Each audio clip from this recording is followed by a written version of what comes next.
Hello, Namaskar. This is Firstpost and you're watching Vantage with me, Palki Sharma.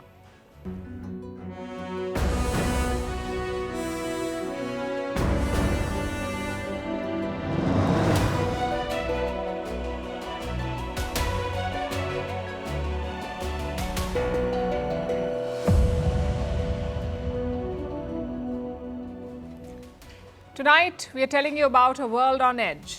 Did Ukraine try to kill Russian President Vladimir Putin? A shocking claim from Moscow has derailed peace talks. We'll tell you what each side has said and how the world is responding.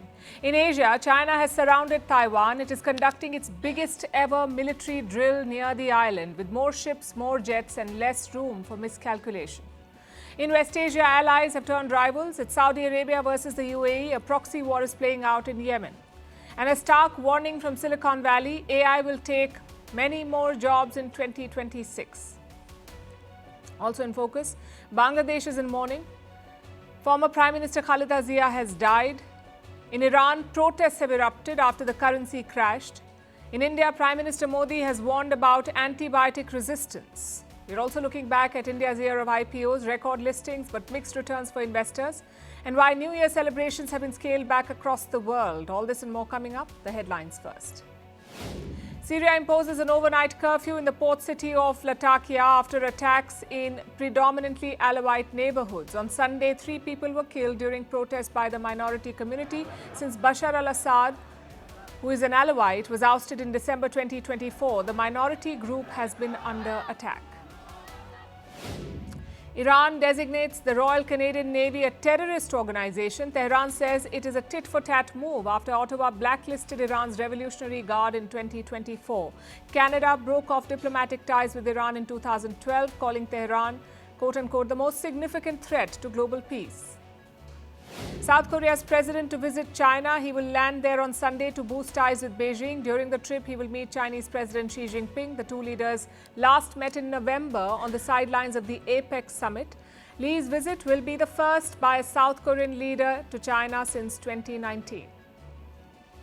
Moody's downgrades the city of Budapest's credit rating to junk level. The ratings agency blamed the Hungarian capital's weak liquidity and an increased default risk for the decision.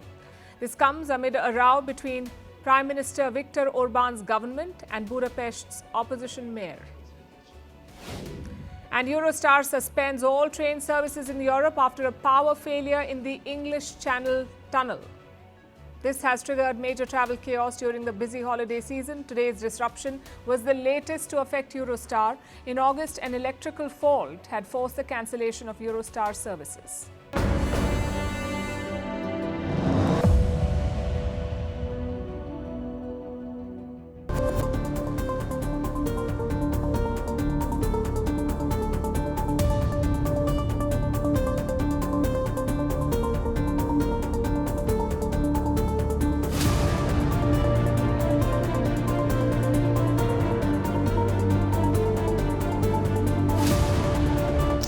Thing to be offensive because they're offensive. It's another thing to attack his house.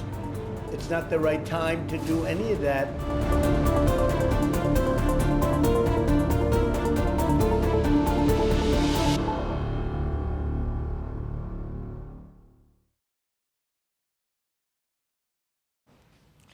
Did Ukraine try to kill Vladimir Putin? That's the new flashpoint in the war. It's a claim that has shocked world capitals. It has derailed the peace talks and left experts scratching their heads. I know it sounds too risky to be true, but Russia says it did happen, that Ukraine did indeed try to kill President Putin, and that too in the middle of intense peace negotiations. Now, the claim was made by Russia's foreign minister, Sergei Lavrov. He said Kiev fired 91 drones at Putin's house, 91 drones. Specifically, they targeted his residence in the Novgorod region. That's around 500 kilometers west of Moscow. Sergei Lavrov also says that all those drones were shot down. On the night of December 28th and 29th, the Kiev regime launched a terrorist attack using 91 long-range strike unmanned aerial vehicles on the state residence of the President of the Russian Federation in the Novgorod region. All UAVs were destroyed by air defense systems of the Russian armed forces.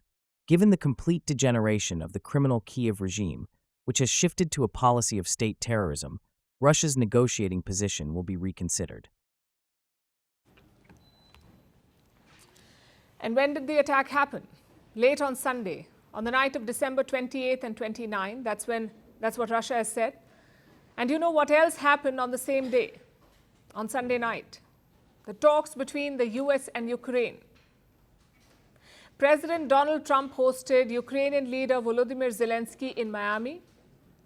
They came out upbeat about a peace deal.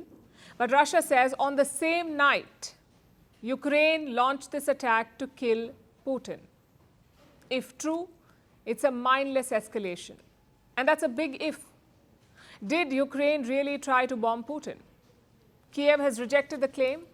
Here's what Zelensky is saying, and I'm quoting, "This alleged resident strike story is a complete fabrication intended to justify additional attacks against Ukraine, including Kiev, as well as Russia's own refusal to take necessary steps to end the war.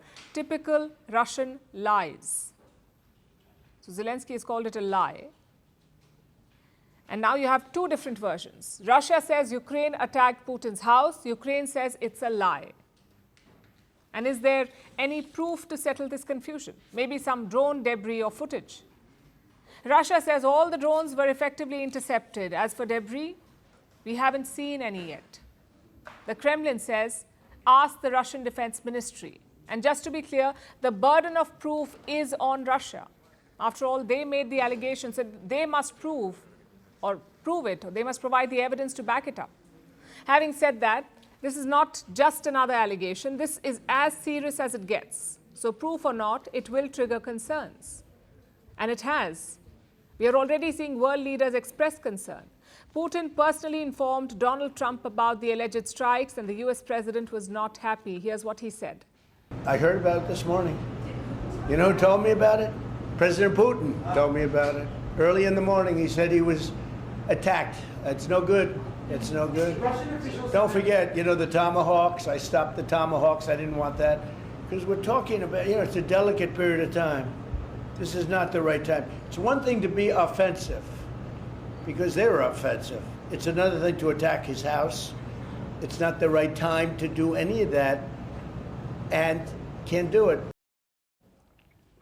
Indian Prime Minister Narendra Modi also expressed concern. Let me quote from the statement that he posted. "We urged all concerned to remain focused on diplomatic efforts and to avoid any actions that could undermine them." It's not just India. The UAE has also expressed concern, and this seems to have angered Ukraine. Their foreign minister has hit out at India and the UAE. He says Kiev is disappointed and concerned. He is asking the likes of India to act responsibly. So here's a question for Ukraine. Your top ally, Donald Trump, also believes Putin. Trump openly said that he is angry about the strike. Why isn't Ukraine slamming Trump? Why aren't you asking him to act responsibly? Because it's not convenient. And it's just another example of their hypocrisy. Nonetheless, let's examine this claim of the residents' attack. Why would Ukraine try to attack Putin's home? Logic says they wouldn't, because it would invite a deadly response and it would completely derail the peace talks. So why would they do it? Because Ukraine also sees Putin as the main obstacle to peace. Not the Russian military, not the Russian public, but Vladimir Putin himself. He is Ukraine's biggest challenge. If you remove him, maybe you end the war. Frankly, it's a very unlikely possibility. Nonetheless, this could be the rationale. And on the other side, why would Russia make such a bold claim? Well, why wouldn't they? For starters, it drives a wedge between Trump and Zelensky. Just think about it. Trump is pushing hard for a truce, and in the middle of that, Zelensky targets Putin's house. That's like sabotaging the peace process. So Russia could be making this claim just to make Zelensky look bad. Or it could be an excuse to escalate the war. Because look at what happened yesterday. Putin convened his top military commanders. He had one message for them. Russia must take all of Donbass. We all understand that liberating Seversk and effective operations in Kosti and Tanivka allow our forces to create conditions for further advances and for taking the entire Sloviansk-Druzhkivka and Kramatorsk agglomeration, seizing the whole enemy defensive line there, in coordination with the Zapad and center groups to fully liberate Donbass region. Even Putin is losing patience because these talks have followed the same pattern. Putin draws his red lines, Trump agrees to them, then Zelensky speaks to his European friends, they present a new peace plan, they convince Trump to tweak his proposal, and finally they send it back to Moscow. This has been the story since the start of 2025. Ukraine has been unwilling to make meaningful concessions. We spoke about NATO last week. In public, Zelensky admitted that NATO membership was impossible. Instead, he pushed for bilateral protection. It was billed as a tiny concession by Ukraine. But when the ceasefire draft leaked, NATO was gone from it. No promise of neutrality or abandoning NATO. I'm sure this is frustrating for all sides. So maybe this is Russia's way of saying enough is enough. We've had enough of pointless negotiations. It is time to toughen our demands. Or who knows, maybe the strike actually happened. In which case, brace for a response like never before.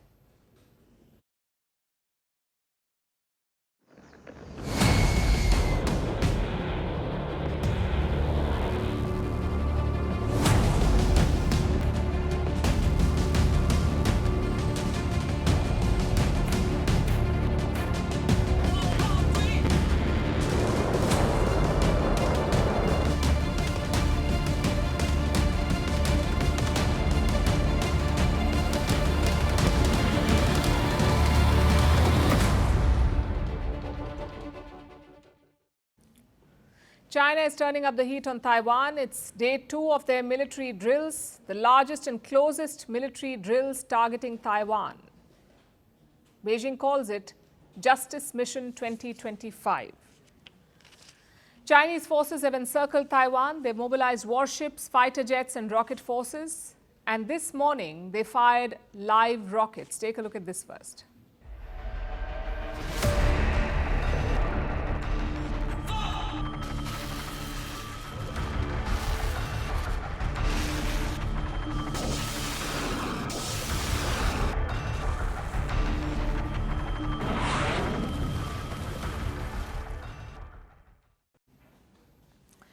China has released videos. They show a truck-mounted rocket system. It is firing multiple rockets, one after the other. Thankfully, no one was hurt in this. The rockets landed in the waters just north of Taiwan. But the message landed straight in Taipei. This is a massive show of force from Beijing. Taiwan says it has detected at least 130 Chinese military aircraft, 130 aircraft, also 22 vessels of different kinds. This is the biggest deployment of Chinese military assets around Taiwan, and it has disrupted daily life on the island. More than 200 flights have been cancelled. It has impacted more than 100,000 passengers, and China's drills are only becoming more aggressive. With every maneuver, they're testing the limits and getting closer to the island of Taiwan. Such actions fully demonstrate that China not only fails to uphold global and regional peace and stability, but also repeatedly challenges the principles in the United Nations Charter regarding the prohibition of the use of threats and force, continuously undermining the international order and the status quo in the region. These drills are taking place in 7 zones around Taiwan. The idea is to simulate a blockade and coordinate rapid attacks on multiple targets. The Chinese military is called the PLA, the People's Liberation Army. They are practicing different scenarios to invade Taiwan. China is basically telling the world that it can strike Taiwan at any time and that it is capable of conducting a full-blown military invasion. That's what these drills are designed to show. They're amplifying the message with propaganda posts. The first one is called Hammer of Justice. That's what this post is called. Look at it on your screen. It was released by China's Eastern Theater Command. It shows 2 massive hammers smashing Taiwan's northern and southern ports. The message is this: China can block Taiwan's trade routes. The second post is titled Chokehold. This one was published by the Chinese Coast Guard. It has ships surrounding Taiwan's ports. The text says China is cutting off delusions of outside help. That's what they said. China is cutting off delusions of outside help. There are 2 more posters like this. One is titled National Reunification. It shows the Chinese military chopping off quote-unquote foreign vines. China says these vines represent, and I'm quoting again, these vines represent external influence in Taiwan. So their military is cutting them off. And the last post is called "Strength is Transparent." This one shows Taiwan completely surrounded by Chinese weapons. It asks provocative questions like, how can Taiwan even dream of independence? And what is Taiwan's response to all of this? Well, their president has pushed back. His name is Lai Ching-te. He has issued a public statement. He said China is not acting like a responsible world power, and Taiwan will defend its sovereignty. What about the United States? President Donald Trump was asked about these drills, and he did not seem too worried. He said he had a great relationship with Chinese President Xi. Listen to this. On China, so China has been doing naval exercises basically to test encircling Taiwan. Can you explain to us what your knowledge is of that? What do you think about that? Have you had any discussions with China? Well, I have a great that? relationship with President Xi, and he hasn't told me anything about it. I certainly have seen it, but he hasn't told me anything about it, and I don't believe he's going to be doing it. Does it worry you? No, nothing worries me. Nothing. That statement would worry Taipei. The United States is their biggest military and diplomatic supporter. They're counting on the U.S. to step in if China invades. The U.S. and Taiwan have a mutual defense treaty. It says if Taiwan is attacked, the United States will help them. Although the language is ambiguous, it does not specify how the U.S. will help and to what extent. And this is by design. Washington calls it strategic ambiguity. Successive American presidents have stuck to this position. They have avoided stating clearly if they will send troops to defend Taiwan. And now President Trump's remarks add a new layer to that uncertainty. They appear to downplay Taiwan's concerns. They frame China's military actions as routine. So is Trump signaling a shift? Is he quietly conceding ground to Beijing? The possibility cannot be ruled out because Beijing has blamed the U.S. for these drills. China is upset with the United States because they have been giving weapons to Taiwan. The latest package, in fact, was cleared by President Trump himself. The U.S. is selling weapons worth $11 billion to Taiwan, and China's foreign minister has called it a provocation. Taiwan issue is China's internal affair and is the core of China's core interests. In response to the continual provocation of the Taiwan Independence Forces and the U.S. large-scale arms sales to Taiwan, we will, of course, strongly oppose them and take countermeasures. That's Wang Yi, China's top diplomat. He also took aim at Japan. As you know, China and Japan are locked in a tense standoff. It began last month when Japan's Prime Minister made a statement. She said if China attacks Taiwan, Japan could get involved militarily. And that remark angered Beijing. It has launched a wave of retaliation, including travel advisories, cancelled flights, a ban on Japanese seafood, and an unending war of words. And now Wang Yi has added fuel to the fire. He says Japan is creating instability in the region. Japan, who started the war of Japanese aggression against China, has not only failed to reflect on all the crimes it committed, but its current leader has openly challenged China's territorial sovereignty, the historical conclusions of the World War II, and the post-war international order. With these drills, China is targeting both the US and Japan. The idea is not just to intimidate Taiwan, the idea is to isolate it.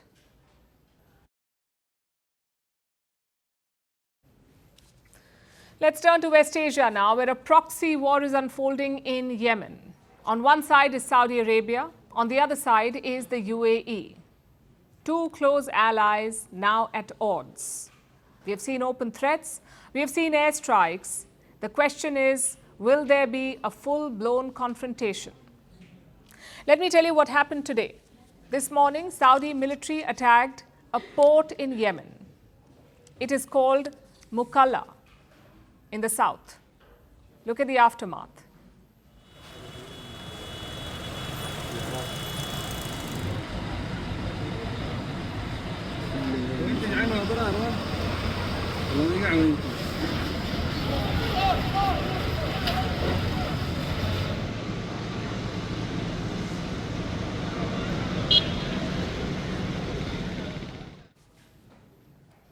Why did Riyadh bomb the port?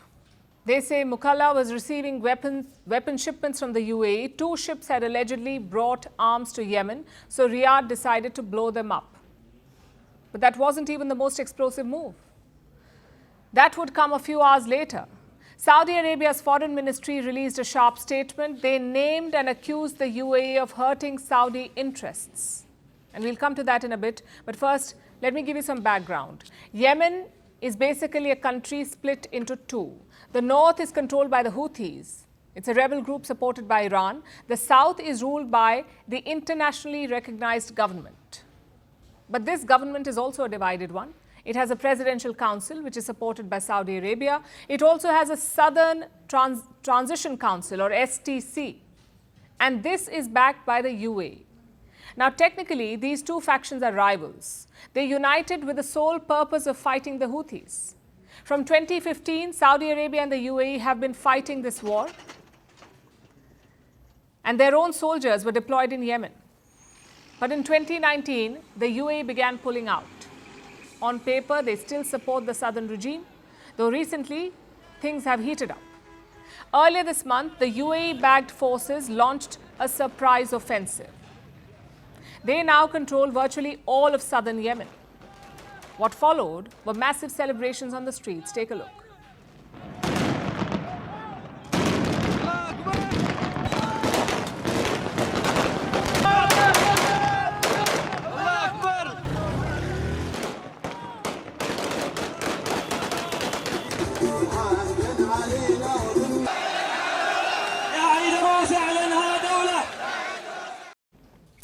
So what's the end goal here? Why is the UAE-backed STC fighting the regime? Well, they want a new country now, a country called South Yemen. And the demand itself is not new. South Yemen was a country from 1967 to 1990. It was the only communist country in the Arab world. It was reunified after the Cold War. And now the STC says, let's go back to the old days. But the Saudi-backed regime is opposing this plan. They have cancelled a security agreement with the UAE. They've also given Abu Dhabi a deadline. Leave southern Yemen in 24 hours. Unfortunately, it has been definitively confirmed that the United Arab Emirates has exerted pressure on and directed the Southern Transitional Council to undermine state authority and rebel against it through military escalation, attacks on armed forces positions, repeated assaults on the tribes of Hadramaut and innocent civilians. Riyadh was seeing all of this unfold. Last week, they launched strikes on STC positions, and today they hit alleged UAE shipments. And then came Saudi Arabia's statement. The steps taken by the UAE are considered highly dangerous and do not serve the purpose of achieving security and stability for Yemen. In this context, the kingdom stresses that any threat to its national security is a red line, and the kingdom will not hesitate to take all necessary steps and measures to confront and neutralize any such threat. Those are very strong words, especially when it's aimed at an ally. Saudi Arabia is accusing the UAE of threatening its security. And what does the UAE say?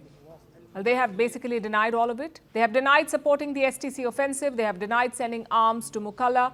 They have also denied hurting Saudi interests.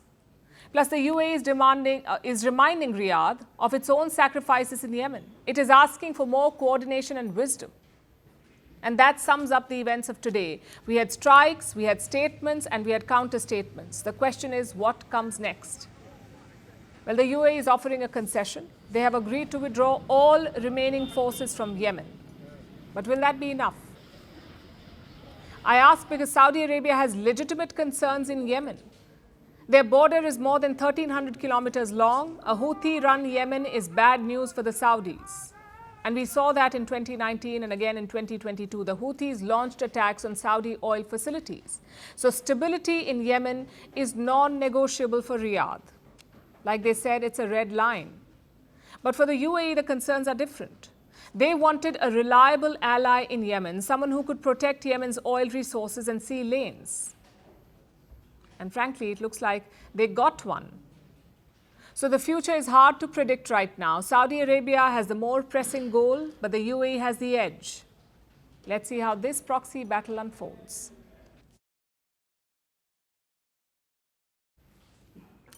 Remember when they said AI will take all the jobs?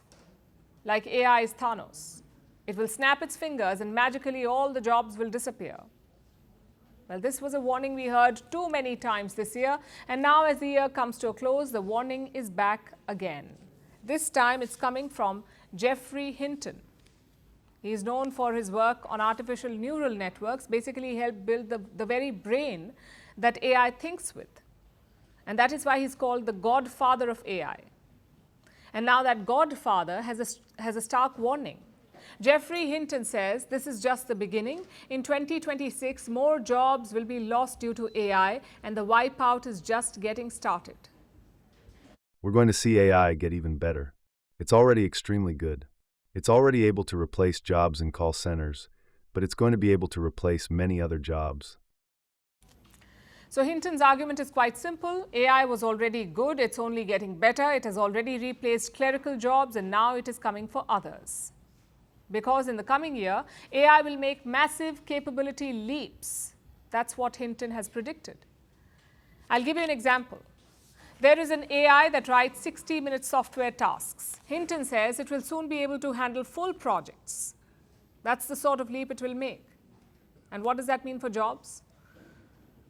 You'll need less people to do the same work. If you needed 10 engineers for a task earlier, now you would need only 2. So the prediction is grim. But will it stand the test of time? We ask because of what happened this year. 2025 started with AI integrating in the workforce. Amazon cut tens of thousands of roles, Microsoft laid off people, and so did Salesforce. IBM allowed AI to handle chunks of its HR work, and in October this year, AI-linked layoffs surged to their highest. Globally, 14% workers are affected by artificial intelligence. 14%. They were either displaced or they changed their careers. And 14% is a significant number. It translates to around 375 million workers. Of course, all of them did not lose their jobs. So how many people did? We don't know that yet. There is no combined estimate, but it could be anywhere between 4 to 5 million people. In the United States, 1.9 million people lost due to AI adoption. 1.9 million jobs were lost, rather, due to AI adoption. In China, it was 1.2 million jobs. In India, 650,000 IT service jobs were lost, and so on in other countries. And all these add up to around 5 million. But it was not all grim, because companies also realized that AI could not replace all humans. Like Swedish fintech company Klarna. They fired 700 people to replace them with AI, but soon it felt like a mistake, so now they're hiring people back. Also, do remember that the industry itself has not lived up to the hype. 95% of generative AI pilot projects have failed, so only 5% of the projects have worked, and even these are not making money. So this year has been a mixed bag. AI has disrupted the job market. It has made some roles redundant, but it has also failed in some places. The question is, will the next year be different? Here's what we know. There are certain jobs that AI still cannot do, like jobs that require empathy or very technical skills, or even those that are very creative in nature. Like you wouldn't want to buy an art piece where the human has 6 fingers. At the same time, many jobs are at risk of being wiped out, like those of call center agents or IT support executives. By the end of 2026, AI could replace or displace 75 million jobs, 75 million. On the upside, AI may also create 133 million new jobs. And for these jobs, you will require new skills. So here's the takeaway as we enter a new year. AI is not like a meteor that will hit suddenly. It's like a rising tide. You have time to prepare for impact. And the first thing that you must do is to upskill, because your job literally depends on it. Second, build a second layer of skills, something that will differentiate you from others. And third, learn to work with AI. That's the only way to survive this churn. Not to run away from artificial intelligence, but to run with it.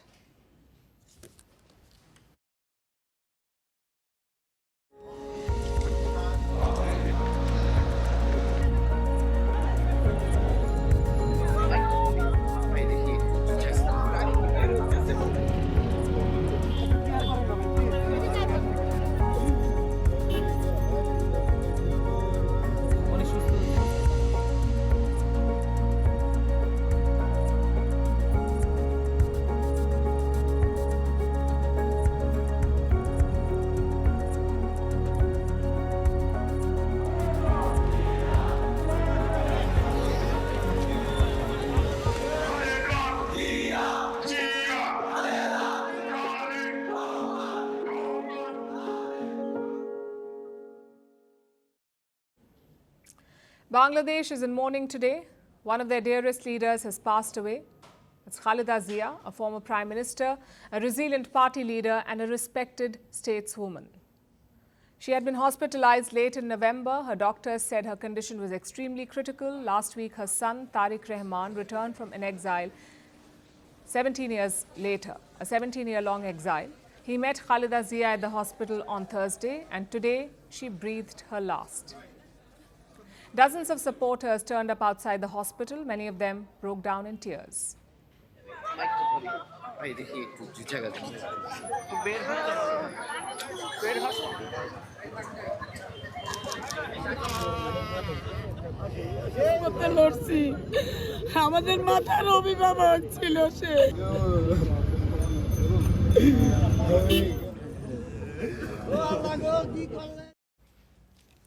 Khaleda Zia was 80 years old. She was born before the partition of India in West Bengal.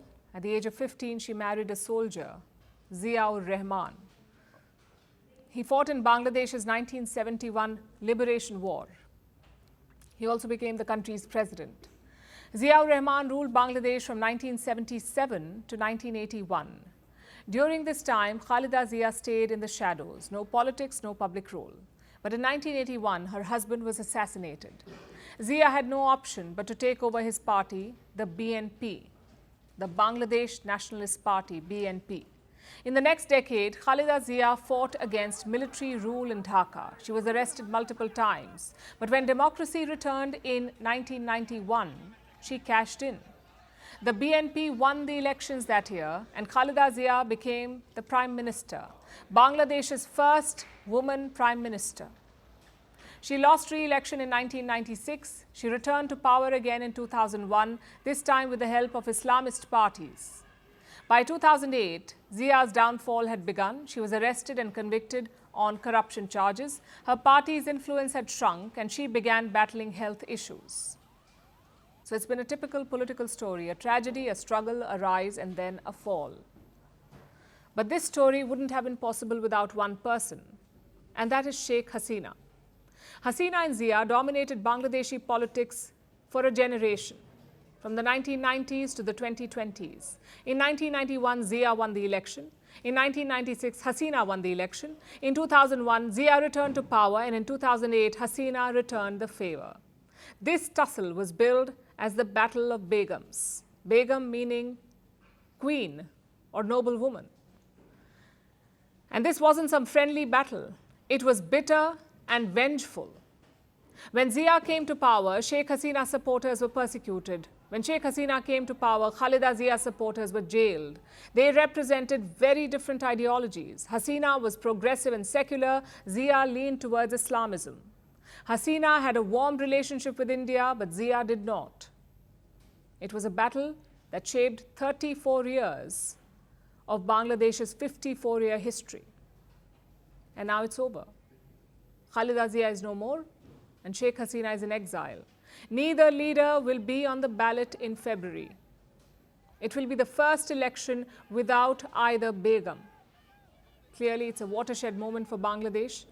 But what does this moment mean for the country's politics? What does it mean for the wider region? Well, Zia's party appears to be in safe hands. Her son has taken over the leadership. Plus, there is hope among the cadre. The BNP could return to power after 20 years. And if they do, maybe they can fix this mess. Because this is a big mess. There are reports of another Hindu man being killed in Bangladesh, the third in less than 2 weeks. The victim was a member of the paramilitary forces. He was apparently shot by a colleague. As of now, the motive is not clear. Some reports say it could have been an accidental firing. Even if it's not, expect the interim regime to dismiss it. Because Muhammad Yunus cannot see the reality anymore. For him, everything is about India and Sheikh Hasina. And we saw that again today. Yunus spoke about Zia's fight against fascism. That's a clear reference to Sheikh Hasina. Her uncompromising leadership against autocracy and fascism repeatedly guided the nation out of democracy-deprived situations and inspired the people toward freedom. Which brings us to the second question. How will this moment shape the region? Indian Prime Minister Narendra Modi extended his condolences today. He praised Zia's contributions to India-Bangladesh ties. And that's not all. Tomorrow, Foreign Minister S. Jaishankar will travel to Dhaka. He will represent India at Khaleda Zia's funeral. And this is a very significant gesture. The trip will coincide with escalating India-Bangladesh tensions. It will also be Jaishankar's first visit to Bangladesh since Sheikh Hasina's ouster. So it's a visit to watch out for. Let's see what meetings are lined up in Dhaka. Our next story is about a ship, not the kind of ship you're used to, because this ship has no engine, it doesn't need fuel or motors to run. All the sailors use are ropes and sails to guide it. I know it sounds like something out of a storybook, but it's not. This is a real ship, and it's sailing as we speak. It belongs to the Indian Navy. The ship is called INSV Kondinya. Earlier this week, it set off on its first international voyage, and here's what makes it special. This ship was built entirely by hand. Only wood and coir rope was used. No modern machinery was involved. The ship is retracing an ancient trade route all the way to Oman. But this voyage is more than just symbolic. It is about reviving forgotten skills and reconnecting with India's maritime past. It's a ship that runs on wind. There is no engine or need for fuel. Just ropes, wood, and the ocean breeze steer this ship to its destination. This is the INSV Kondinya. Earlier this week, it set sail on its first international voyage. INSV stands for Indian Naval Sailing Vessel. And Kondinya is a traditional Indian stitched ship. It was built using techniques that go back centuries. There was no steel welding or industrial machines used. The ship was built using just coir ropes, wooden planks, and knowledge passed down over generations. The ship was made entirely in India, and it's now retracing an ancient sea route from Porbandar in Gujarat to Muscat in Oman, a route Indian traders once used to sail across the Indian Ocean. So why is this voyage important? Because it's not just a symbolic mission. This is part of a larger effort to revive India's forgotten maritime traditions, to reconnect with the sea and our history with it. The Indian Navy says this voyage is a living ocean expedition. What does that mean? It means this is not a reenactment or a museum exhibit. This is a real ship with a real crew. They'll face real ocean challenges just like ancient sailors did. The project is also meant to celebrate India's shipbuilding traditions, a skill we once led the world in. It's not just about building a ship, it's about preserving the knowledge behind it. The ship was flagged off this week. Oman's ambassador to India was also present there, because this voyage is as much about diplomacy as it is about heritage. India and Oman have long shared maritime ties, and this mission is expected to strengthen that partnership. The Indian Navy says the arrival of Kondinya in Muscat will be a symbol of friendship, trust, and shared maritime history. Prime Minister Narendra Modi also praised the effort. He posted a picture of the ship and called it a tribute to India's maritime traditions. He also sent his best wishes to the crew for a safe and memorable journey. On board are 17 sailors, 4 officers, and 13 naval crew members. So what does this journey really represent? It's not about reaching a destination. It's about remembering a legacy. A time when India ruled the seas, not with warships and guns, but with trade, culture, and craftsmanship. The INSV Kondinya carries that memory forward.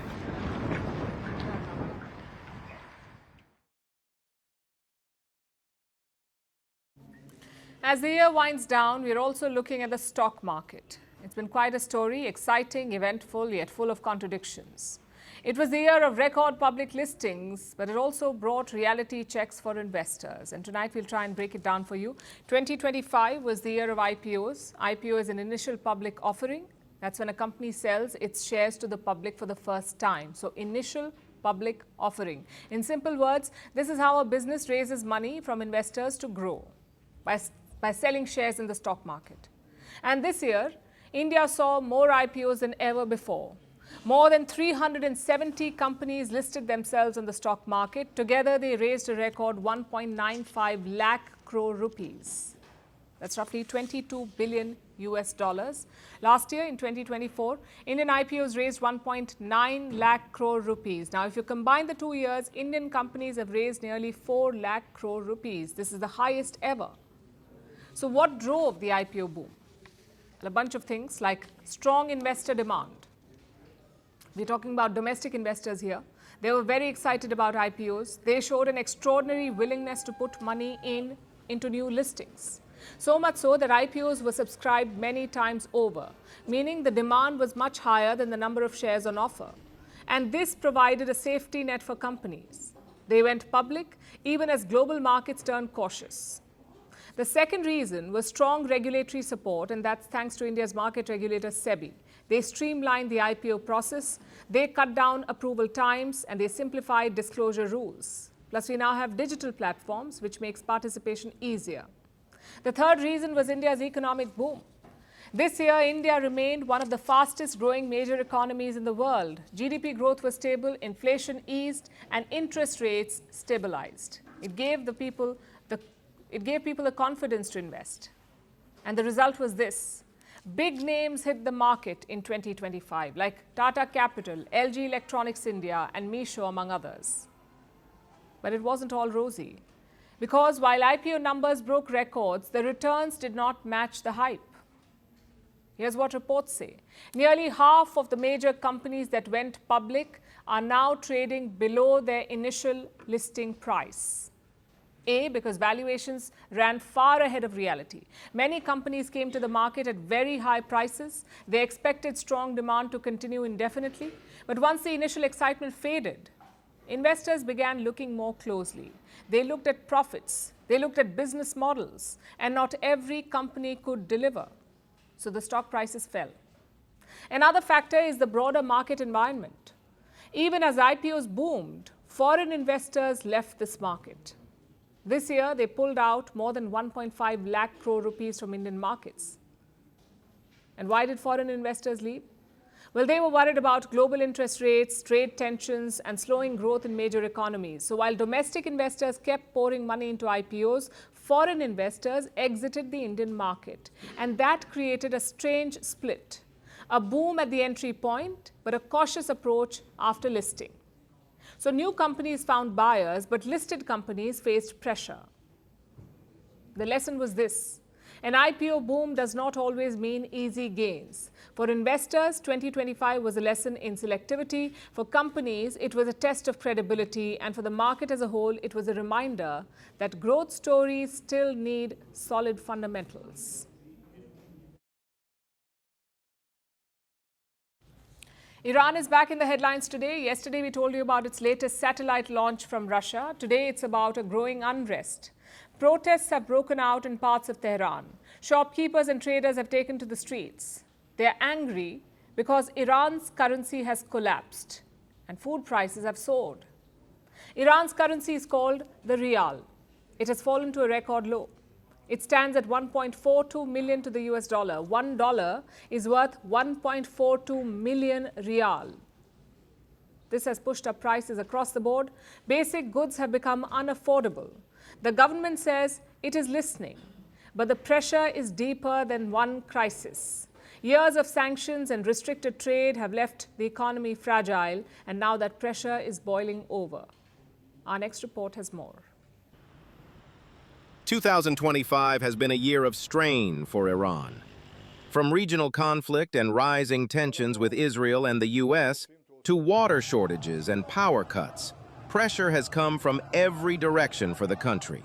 Now that pressure is spilling onto the streets. This week, protests have erupted in parts of Tehran. Shopkeepers and traders have taken to the roads. They are frustrated and angry, not only over politics, but over survival. At the center of it all is Iran's collapsing currency. The rial has fallen to nearly 1.42 million to the US dollar. This is its weakest level ever. Just a year ago, it was trading far stronger. For ordinary Iranians, this fall has had an immediate impact. Their savings have lost value, product prices change daily, and running a business has become increasingly unpredictable. Many shopkeepers say they have no choice but to close. Suppliers are reluctant to quote prices, and customers are cutting back on even basic purchases. The pressure is not limited to the markets. Official figures show inflation reached 42.2% in December. Food prices rose by 72%, while health and medical costs jumped 50% compared to last year. For families already struggling, those numbers translate into hard decisions about what to buy and what to go without. The government says it understands the frustration. The government will listen patiently, even if there are harsh voices, because we believe that our people are patient enough, and when their voices are raised, the pressure that is being put on them is high. President Masoud Pezeshkian has acknowledged public anger. In a post on X, he has promised to address what he called the legitimate demands of the people. Parliamentary leaders have also promised action to protect purchasing power. People's concerns and protests regarding livelihood problems must be responded to with full responsibility and dialogue, especially with representatives of guilds, and taking necessary measures focused on increasing people's purchasing power and reforming the economic decision-making process must be placed on the agenda of executive officials. But for many Iranians, the crisis feels deeper than any single policy decision. Years of sanctions have limited trade and access to foreign currency. Oil exports remain constrained, investment has slowed, and confidence in the economy has steadily eroded. What is unfolding now is not sudden. It is the result of pressures that have been building quietly, year after year. In 2022 and 2023, nationwide protests had erupted, exposing the deep political and social fault lines. Those demonstrations were met with force, but the pressures behind them never disappeared. And today, those strains are resurfacing, pushing people to the streets. As 2025 winds up, Iran faces a familiar question. How long can daily life continue under this kind of strain?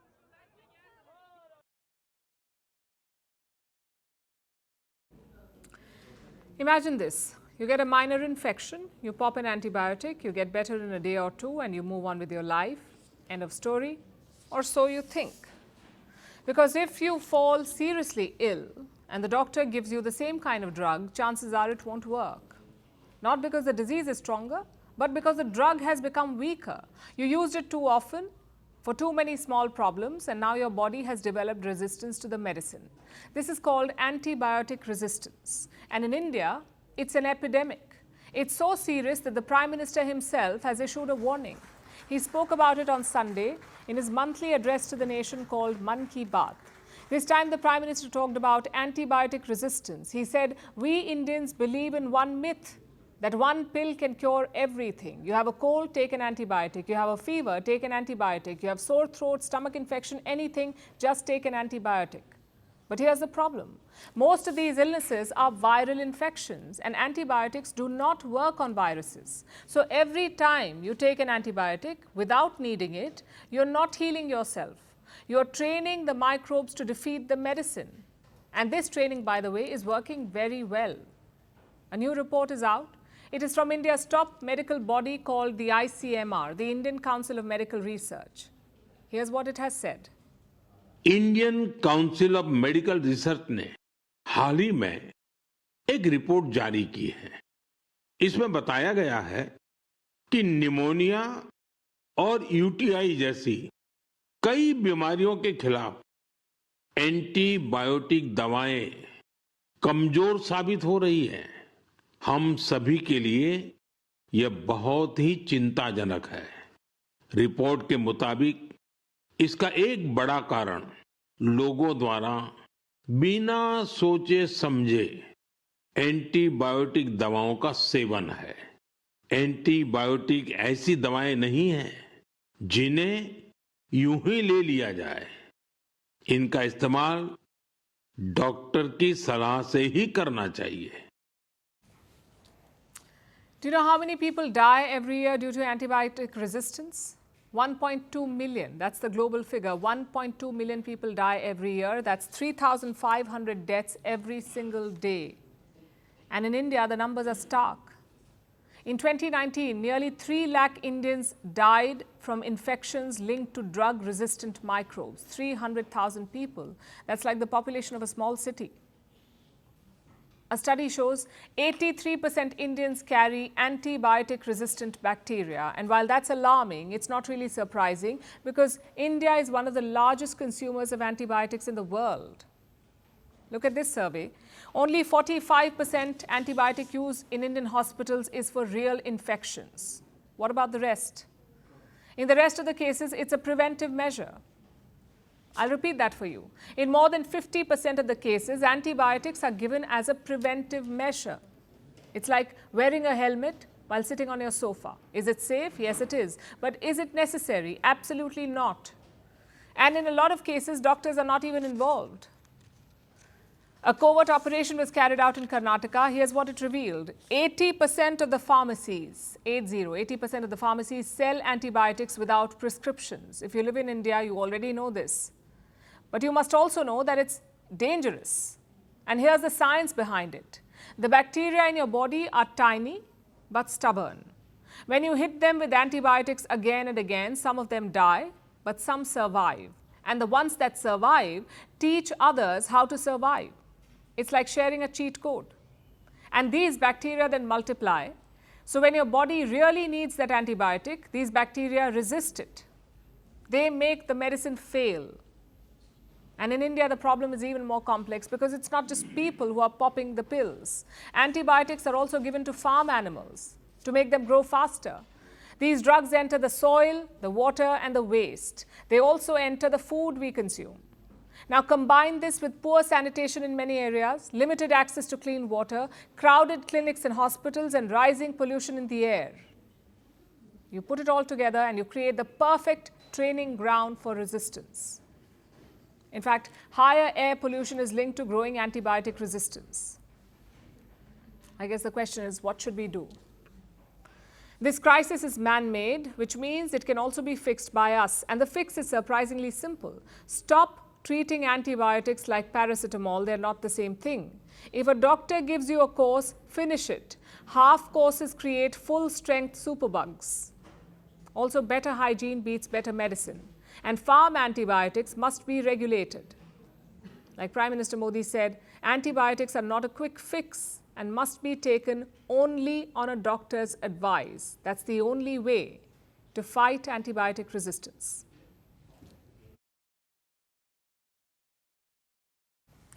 Every year, New Year's Eve looks the same. Loud fireworks, big crowds, bigger parties, cities trying to outsparkle each other. But this year, things are a little different. Instead of flaunting the biggest New Year's Eve party, cities are scaling back celebrations. Some have cancelled fireworks, some have replaced live concerts with pre-recorded shows, and others have imposed strict restrictions. Our next report tells you why. 2025 was a difficult year for countries across the globe.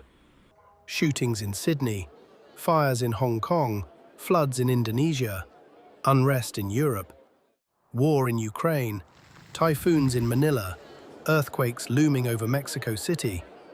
And when you add all that up, the world is not ready to take chances. So this New Year's Eve, the world's party planners traded confetti for caution tape.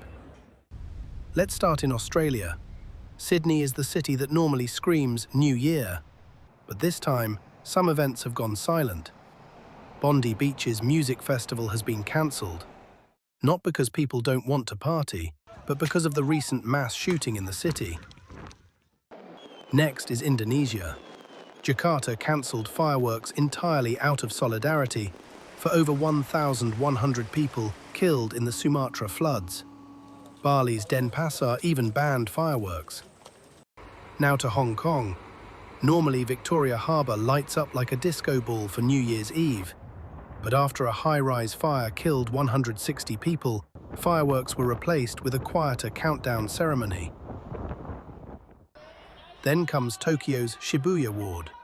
Shibuya used to hold countdowns so massive that crossing the street felt like swimming through humans. But not anymore. After 2019, the ward pulled the plug permanently to avoid crowd accidents. This year again, there's no countdown. In Serbia's Belgrade, authorities cancelled official celebrations too. And in Paris, there's again no New Year party. The city has cancelled its iconic Champs-Élysées New Year's Eve concert. This will be replaced with a pre-recorded show that will be broadcast on national television. Officials fear unpredictable crowds and stampede risks. In Europe, many cities skipped concerts but kept symbolic countdowns. Russia's regions scaled back celebrations too, citing war fatigue and national priorities. But not all cities have cut down on the celebrations. Some have just enforced more security measures. New Delhi cracked down ahead of the new year with Operation Aghat. Over the last weekend, more than 600 people were arrested in 24 hours. More than 2,800 people were questioned during the operation. Dozens of weapons, lakhs in cash, illicit liquor, drugs, and other stolen items were also seized. The aim was to prevent crimes during the festive season. The city has also deployed over 20,000 police personnel. Traffic curbs start at 7 p.m. around Connaught Place and India Gate. Even Gurgaon rolled out 5,400 police personnel and 78 checkpoints. And in Bengaluru, 20,000 police personnel have been deployed. There will be AI surveillance, mandatory CCTV at venues, firecracker bans, and women's safety teams. So as 2025 bows out, the world isn't ending the year in silence. It's ending it with awareness. Cities may have scaled back fireworks, crowds may have thinned, but the message is loud and clear. Celebration isn't cancelled, recklessness is. Because stepping into a new year safely is the real celebration.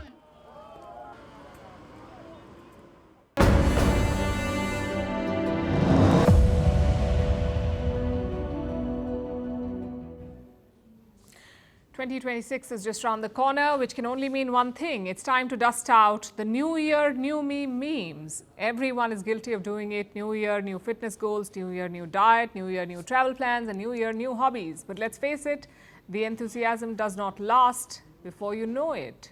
It's a new year, but the same you, and the internet agrees.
Now it's time for Vantage Shots, images that tell the story.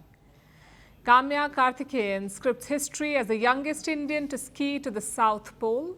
Deadly flash floods and heavy rains surged through southern Spain, and New York City sends confetti flying during the countdown test of the New Year's Eve ball drop. Finally, we're taking you back in history. On this day in 1943, Netaji Subhash Chandra Bose unfurled the Indian national flag at the Andaman and Nicobar Islands. This was the first time the tricolour was raised on Indian soil, liberated from British rule.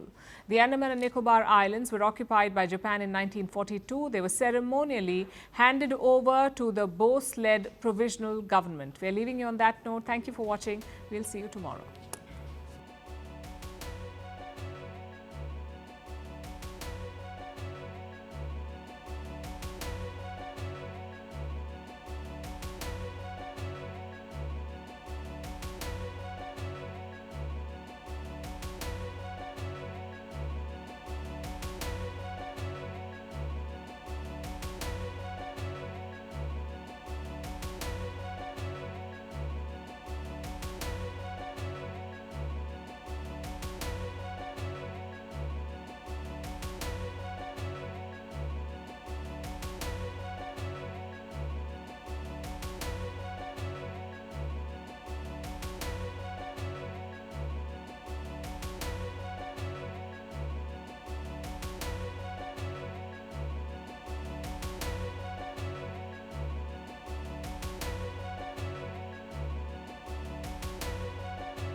Confetti in the face.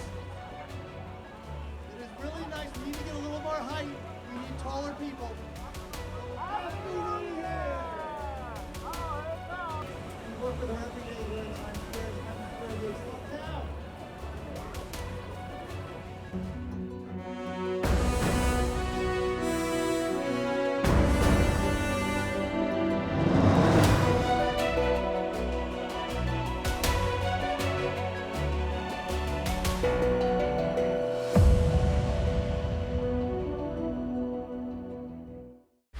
Want the facts? The latest developments?